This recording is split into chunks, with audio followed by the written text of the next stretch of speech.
Гүлзат Мамытбек кармалда. Блогер Гүлзат Мамытбек кармалда. Бул тууралуу бүгүн 26 октябрда Сводка Кипрес басылмасына булактар аркылуу белгилүү болду.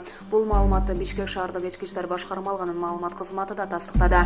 Расмий маалымат боюнча Гүлзат Мамытбектин үстүнөн арызданган 7 жаран укук коргоо органдарына кайрылган. Алардын айтымында Гүлзат Мамытбек кыска убакытта үстүнө чоң сумма кошулат деп акча алып, ошол бойдон жашырынып кеткен. Чыгымдын жалпы суммасы 110 000 сом. Бул факты жазык кодексинин 204 беренеси менен катталган. Шектүү болгон Гүлзат Мамытбек 2020 жылдын февралында Кыргызстандын аймагынан чыгып кеткен. 8 июнда анын сыртынан алдамчылыкка шектелип жатканы тууралуу билдирүү берилген. Ал эми 13 июлда камакка алуу тууралуу сыртынан чечим чыгарылган. Ага 2020 жылдын 8 августунда издөө жарыяланган. Кечээ 25 октябрда шектүү Кыргызстанга келди.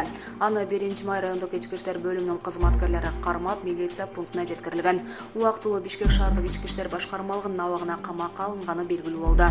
Булак Баракелде Кейже.